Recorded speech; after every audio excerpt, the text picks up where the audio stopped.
Salut à tous, on y est, deuxième semaine de quart de finale de Ligue des Champions, les matchs retour après la victoire 3-1 du Paris Saint-Germain au Parc des Princes. Le Paris Saint-Germain arrive en force à Villa Park, tout le monde est confiant, tout le monde est impressionné par le jeu du Paris Saint-Germain, de Rio Ferdinand à Thierry Henry à beaucoup d'autres. La presse mondiale, la presse européenne est impressionnée par ce Paris Saint-Germain-là. Et voilà, si Paris joue son jeu, normalement il ne devrait pas y avoir de problème. Sauf que ça y est, ça commence à s'inquiéter à droite et à gauche, dans l'est et à l'ouest, même au centre. Nono est avec nous, salut Nono.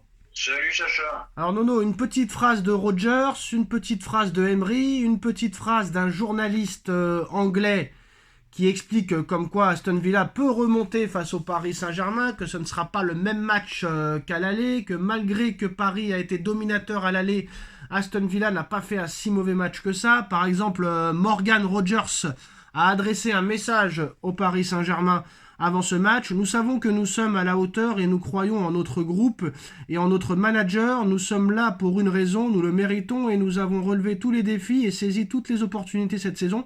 Surtout dans cette compétition, on sait comment il joue maintenant.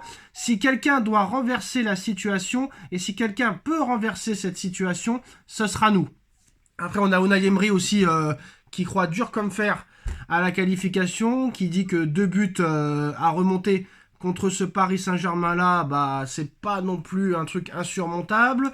Il a dévoilé son plan pour faire tomber le Paris Saint-Germain. Notre objectif est de jouer avec un plan solide, d'être cohérent et de comprendre comment le match se déroule en 90 minutes ou plus. Lorsque nous avons gagné à Bruges, nous étions prêts à jouer les prolongations. Notre plan est que si nous avons une prolongation et une séance de tir au but, alors c'est fantastique. Bien sûr, le fait qu'ils aient gagné 3-1 change quelque chose, mais beaucoup non. Pourquoi ? Parce que nous devons gagner, mais maintenant nous devons gagner avec un but de plus, ce sera l'objectif. Le PSG a une grande expérience des matchs à l'extérieur, il joue en France et en Europe, et nous aussi, plus ou moins, si nous faisons de bonnes choses sur le terrain, tactiquement et individuellement, les supporters vont augmenter notre énergie et nous aider beaucoup. Ils transmettront toujours cette énergie à nos joueurs, j'ai l'expérience des matchs retour positifs et négatifs. Maintenant c'est différent, nous voulons écrire l'histoire d'Aston Villa, l'année dernière en Conference League, cette année en Ligue des Champions, et je l'espère pour les années à venir en Europe. Nous allons nous entraîner cet après-midi et il est important de voir où en sont tous les joueurs, mais l'exploit est possible. Et on a un mec, Nono, je ne connais pas, apparemment un média anglais, qui explique qu'il est sûr et certain, vous verrez, vous pouvez le noter, Aston Villa sera qualifié en demi-finale à la fin du match. Et là, bah voilà, Nono, ça y est, tous les supporters parisiens, toi le premier, qui était en plus de ça confiant. Nono, t'as critiqué les gens qui n'étaient pas confiants pour ce match retour. Mais là maintenant, Nono, t'es un peu moins confiant qu'il y a quelques jours et surtout que Aston Villa reste sur 7 victoires d'affilée, à part contre le PSG. Oh non, je reste confiant quand même. Mais toutes les déclarations que tu viens de dire, c'est blablabla, blablabla.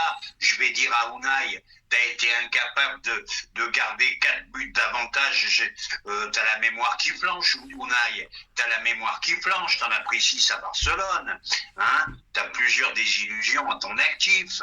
Bon, ben, je vois pas comment Aston Villa peut mieux jouer que ce qu'il fait en ce moment. Donc, c'est pas impressionnant. Et un PSG qui fait son match, qui fait un grand match, et ben il y a aucune, à mon avis, il y a aucune peur à avoir. Bon, ben ça c'est le problème aussi des médias français. Quelques déclarations et c'est parti. Bah papa, Unai Emery a dit ça, l'avant-centre a dit ça. Rappelle-toi tout ce qui se disait avant Liverpool. Hein, ça devait être déjà fini depuis longtemps. Ben, on a vu le résultat à Liverpool. Voilà.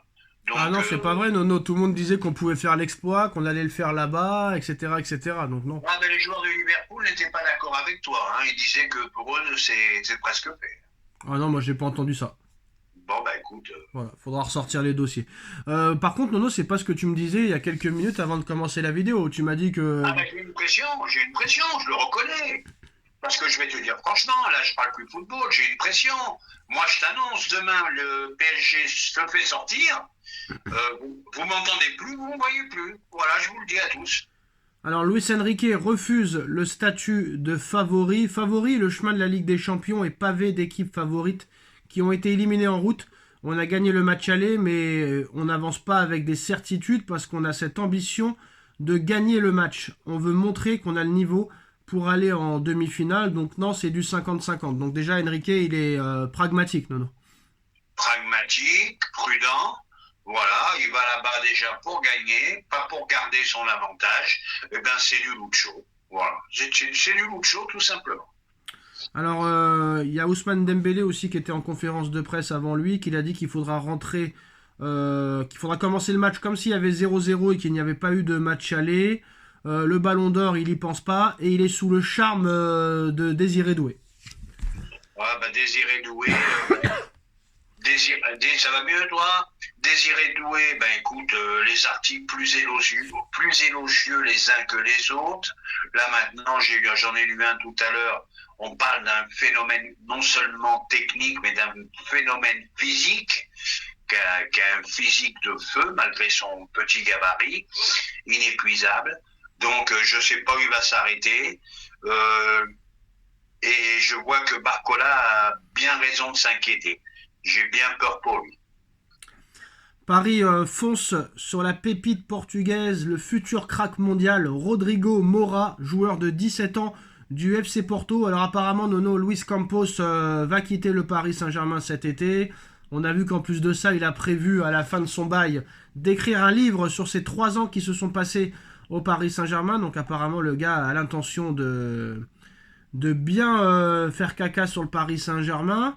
Bref, mais avant de partir, Nono, Luis Campos veut ramener Rodrigo Moura au Paris Saint-Germain. 17 ans, le crack du FC Porto affole toute l'Europe. Sa clause est actuellement située autour de 67 millions d'euros. Elle pourrait augmenter dès le mois prochain, en allant au-dessus des 100 millions. Mais Paris apparemment a pris de l'avance sur les autres concurrents qui veulent ce joueur. En plus de ça, ils ont des bonnes relations avec les clubs portugais, que ce soit le FC Porto, le Sporting Lisbonne ou le Benfica Lisbonne. On a pu voir que le Paris Saint-Germain a ramené beaucoup de joueurs portugais de ces différents clubs. Et apparemment, Paris a pris le dessus.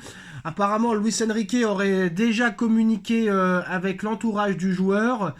Le projet de Enrique, Rodrigo Moura l'a vu. Il a vu qu'il y a des joueurs qui sont arrivés à 18-19 ans qui n'étaient pas forcément titulaires dans leur club et qui ont su être titulaires au Paris Saint-Germain malgré qu'ils étaient sur le banc au début.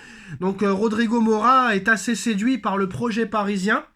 Et en plus de ça, Paris a beaucoup de copains portugais, d'émissaires portugais qui en plus de ça le suivent depuis très longtemps. Donc Rodrigo